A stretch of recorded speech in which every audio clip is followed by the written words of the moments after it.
Yeah, it was really well done. They get a lot of. Yeah.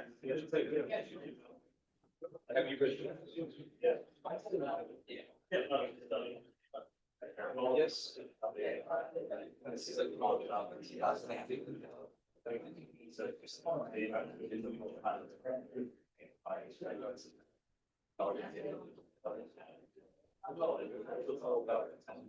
I don't know that. Go back, take that.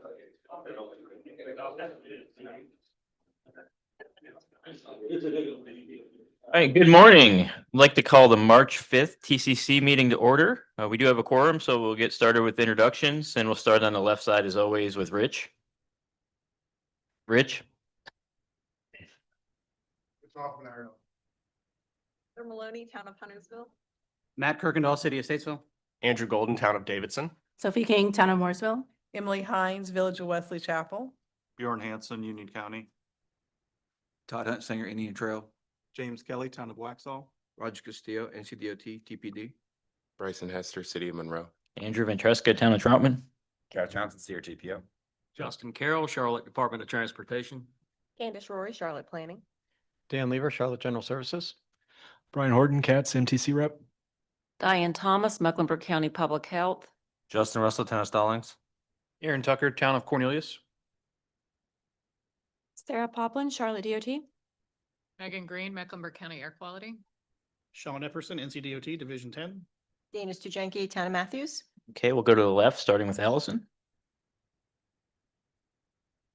That Hayward, Bob Cook, CRTPO.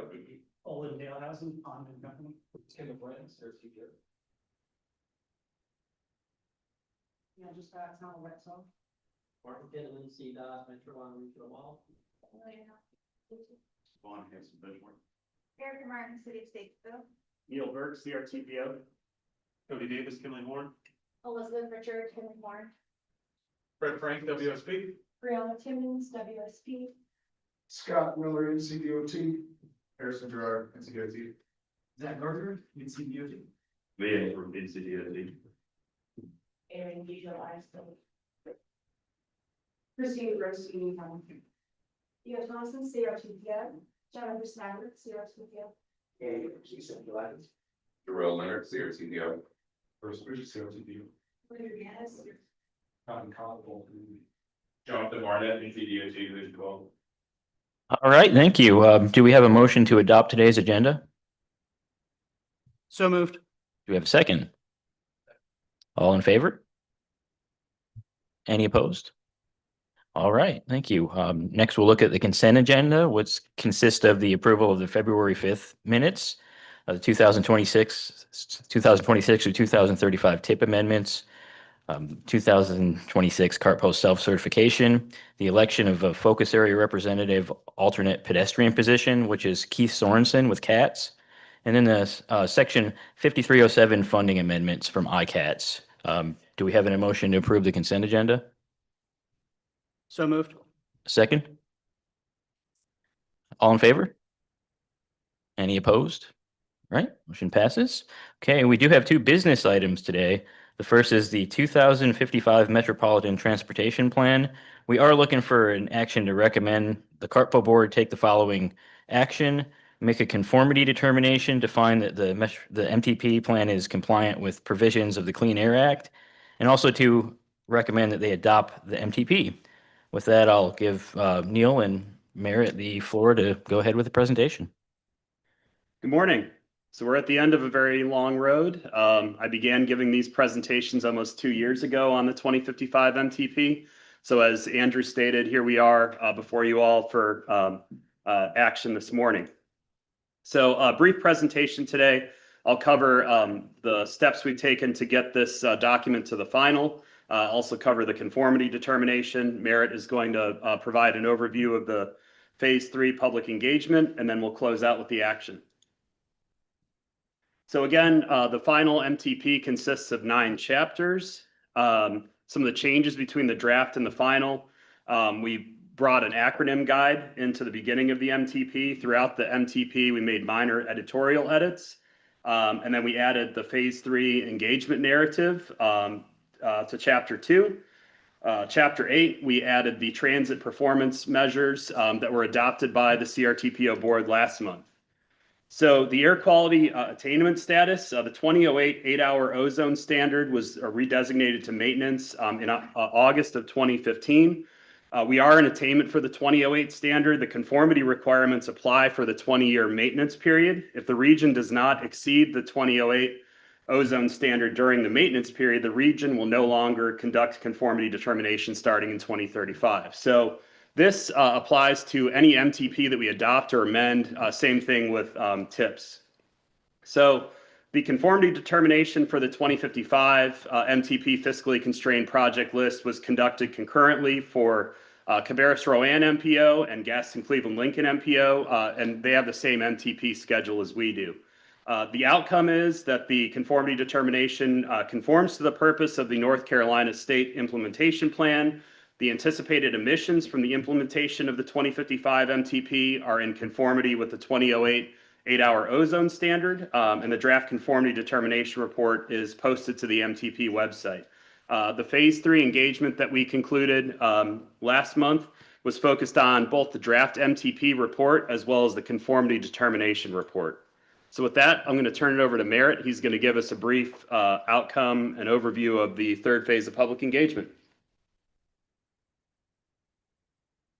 Thank you, Neil. And so the third phase of our public engagement for the 2055 MTP took place between January 12th and February 17th. And that was an additional week to our original period because we wanted to extend the public comment period to accommodate for the inconvenience of the winter weather. And so now I'll highlight what we heard in our phase 3 and a bit of the data from what we heard. And so those activities that we took part in that were different from phase 2 were utilizing webinars, both in English and Spanish, at the top portion of the public comment period so that people could tune in regardless of weather and participate and ask questions about the process and the plan itself. We also had a digital survey like in our previous phases, and we had a pretty robust slate of community pop-ups at libraries, rec centers, and YMCAs. And we actually had 3 pop-ups which also had hot cocoa at them. So these are the different locations for the pop-up events, which I've briefed previously. And so this is the summary for what we gathered from that phase 3 of engagement, including 605 different visits to the survey site. So that was the site that housed the actual plan. So not everyone made comments on the site, but you can be assured that if they visited the site, then they at least looked through the plan. 440 individual visitors to that site, as well as 71 different data points. We also were intent on sharing the 2055 MTP webpage, which is housed on the CRTPO website. And on that website, we had 3,512 different visits and interactions. We also were tracking the views of not only those 2 webinars in English and Spanish, as well as the phase 3 videos that explained the phase to the public. And we had 90 total visits for those. And we learned from the comments that left on our survey site, as well as comments left in those webinars, that feedback is largely in support of the draft 25 MTP and its goals and objectives. I'll pass it back to Neil for action requested. Thank you, Merritt.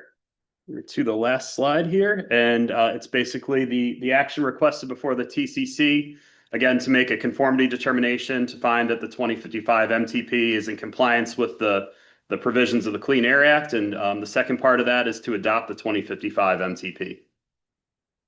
Okay, do we have any questions for Neil? Okay, do we have a motion to approve the actions requested in front of you? Move the actions requested. Second. All in favor? Any opposed? All right, motion passes. Thank you. Thank you, Neil. Our second business item today is fiscal year 2027 UPWP, which is the annual budget. Again, we are asking for a recommendation that the CRTPO board approve the budget, and I'll turn it over to Bob for a presentation. Thank you, Andrew. Much like the MTP, end of a road here, although not quite as long as the MTP road. Our action requested today is to recommend to the board that it approve the 2027 Unified Planning Work Program. So just a couple of updates from the February presentation. The board at its February meeting approved the 2025 discretionary funds project call project list. So they're fully incorporated into the UPWP. And then since the February meeting, CAS has requested that we remove its concept grant from the carryover projects list, which we've done. So those are really the only two changes since we last talked to you in February. Funding levels are still the same, no adjustments there, of course. So our next steps are to seek board adoption, assuming that you will recommend adoption, to seek board adoption at their March meeting, and then submit by the end of the month to NCDOT and the FTA. So there again is the action being requested today. Okay. Do we have any questions for Bob? Okay. Do we have a motion to approve the action requested? So move. Second? All in favor? Any opposed? Motion passes. Thank you. Thank you. Okay, well, we've reached the end of the agenda with our with our other reports. The NCDOT reports were included in your packet as always, and I will turn it over to Travis for an announcement. Wait, we skipped TBD, Roger. Okay, Roger, do you have an announcement? Sure. So I believe there's a newsletter in the packet for TPD. There's just a few things on there that could be very helpful. Just I want to highlight some stuff. The 2026 NC Bike Walk Summit will be happening in September 17th to the 19th in Carolina Beach. So feel free to go to their website to sign up if you are interested. All that information is also in the newsletter, so the link will be there as well as a few other things regarding NCDOT releasing the maps for EV charging stations, as well as the Eastern Transportation Coalition having a mileage-based user fee pilot program. So if you're interested in looking at that, there's some links for that as well. One thing not in the newsletter, though, is that IMD is going to be having a multimodal updates webinar. They sent me this after I sent the newsletter, so I wasn't able to add it on there. But Travis should have the link to that as well, so reach out to him if you're interested. That's all the updates I have. Thank you. Okay. Bob, do you want to go ahead? Just one quick update for everybody. I think we have talked maybe at a transportation staff meeting about the joint legislative priorities coalition that was formed between CRTPO and the Gaston Cleveland Lincoln MPO. So I just wanted to give you a quick update on the status of that project. As you might know, this coalition is a result of the joint meeting that was held between the two MPOs last year. And what came out of that was they thought it would be best for the two organizations to get together and really establish some joint priorities. So they thought that might help when going to the legislature or even at the federal level to make the case for new projects. So our first meeting, or their first meeting, was January 29th. The NCDOT board chairman, Tony Lathrop, was there to kick things off for us. We had a discussion about federal and state legislative updates, and the board or the group also discussed what defines a regionally important project. So they had a lot of discussion about that. And in terms of takeaways, there was agreement amongst those who participated. And by the way, our participants from the CRTPO board are Ed Driggs from the city of Charlotte, Brad Richardson, our chair, Rusty Knox, the vice chair, and then from Mineral Springs, Mayor Rick Becker. So those are our four reps. They also thought that coordinated messaging could help again at federal and state legislators. And having a shared regional projects list can also help in those discussions with them. And they really came away thinking they really made it clear to us that they wanted some tangible results. They didn't want just more talk, which the annual meeting, there's a lot of talk. of course. And it's good to have these folks get together, but they want something tangible to come out of this process.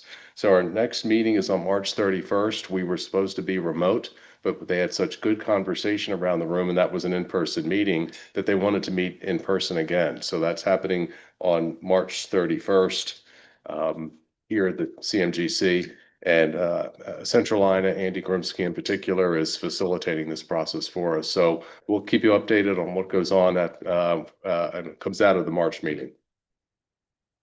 Thank you. Thank you. I believe we have an announcement from Brian Horton. I had a quick Oh, question. sorry. Okay. Is that meeting going to be videoed or streamed? Is that? I don't think we video streamed it last time. I'm not sure if we have the capability in that room. But we can talk about it. I can talk to our folks to see if we can do that. Okay, that'd be great. I'd Okay, love to. yeah, I'll do it. I'd love to not go in person and watch it. They were all very enthusiastic about being in person again. I don't know why you wouldn't be, Dan. But we'll see what we can do. Oh, sorry, Brian Elgort. I thought it was Brian Horton. I apologize. Well, good. Thank you very much. You guys might have seen a flyer out at the sign-in table for the CRTPO Member Academy. This is a new initiative that we are launching with the first session scheduled for Thursday, March 26th. Member Academy is going to be a series of deep dives into the topics that y'all prioritized in the survey that we distributed about a month or two ago. Member Academy is for both our TCC delegates and alternates, as well as our board delegates and alternates. So I encourage you to work with your jurisdiction's board members to get them to also attend. That way y'all can work together. Member Academy will focus on how you, as our members, can be more involved and make the most of your time and effort spent with working with the CRTPO. There will be AICP credits available, as well as attendance certification for professional engineers. And I am happy to answer any questions y'all might have either here or via email afterwards. We'll be sending out this flyer via email. There's an RSVP, and then I will send out the calendar holds based off RSVPs. But happy to take any questions. Any questions? All right. Thanks, Brian. All right, we'll turn it over to Travis. And this is just a feel-good announcement. We just wanted to congratulate Davidson's 2026 Athletic Hall of Fame class. The special two-time All-Southern selection for a standout career with all-time greats in the history program of 95 total career points. In addition to their 36 goals, scored 23 assists, an all-time third all-time record at Davidson in 2000. They set a single season record for goals scored, 19, and assists 10, for a total of 48 points. So I just want to take a moment to congratulate Heather Maloney.